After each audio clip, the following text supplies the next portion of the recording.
Good morning everyone. Namaskar, Jaykundi Mahojay. आज more power lifting ट्रेनिंगर day 5 सो रातिपुৱা बडी condition check কৰি ওলাই দিলোঁ জিমলে তো জিমত গৈ থাকোঁতে ভলে বাবাক দৰ্শন কৰি কিনি চিধাই পালোঁ জিমত ষ্ট্ৰেচিং শুৰু কৰি দিছোঁ আজি আছে মোৰ স্কট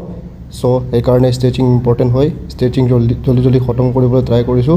তো 30 মিনিটৰ বাবে ষ্ট্ৰেচিং কৰি লৈছোঁ ধুনীয়াকৈ সো সকলোকে কৈছোঁ যদি ৱেট লিফটিং কৰে আপোনালোকে সো ষ্ট্ৰেচিং মোৰ ইম্পৰ্টেণ্ট দেন এনিথিং তো ষ্ট্ৰেচিং কৰি ল'ব যাতে ইঞ্জুৰিজ নহ'বৰ কাৰণে তাৰপাছত মেইন কোৰ্সত গুচি গ'লোঁ সো 40 কিলোৰ পৰা ষ্টাৰ্ট কৰি দিছোঁ 40 কিলো মাৰি গৈছোঁ 12 ৰেপ কৰি তাৰপাছত আকৌ ৱেট লগাই কিনি আকৌ মাৰিছোঁ 12 ৰেপৰ কাৰণে 60 কিলো তাৰপাছত ৱেট আকৌ এড কৰি কিনি মাৰিছোঁ 80 কিলো মাৰিছোঁ আপোনাৰ 12 ৰেপৰ কাৰণে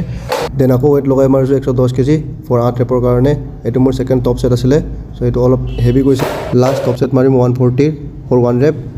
আজি কিন্তু বহুত হেভি লাগিছে 140 সকলো কৈছোঁ যদি হেভি মাৰিবলৈ ছাপৰ্টাৰ লৈ ল'ব এণ্ড লাষ্ট এক্সাৰচাইজৰ বাবে মই মাৰিব যাম লেগ এক্সটেনশ্যনৰ দুটা সেট মাৰিম আপোনালোকে যদি ৱেট ট্ৰেইনিং কৰে দেন লাষ্ট এক্সাৰচাইজৰ বাবে লেগৰ 2-3টা এক্সট্ৰা ৱৰ্কআউট আপোনালোকে কৰি ল'ব ৱৰ্কআউট খতম কৰি দেন 15 মিনিটৰ বাবে ট্ৰেডমিল খোজকাঢ়ি কিনি আজিলৈ সমাপ্ত আকৌ লগ পাম নেক্সট ভিডিঅ'ত ষ্টে টিউন টাটা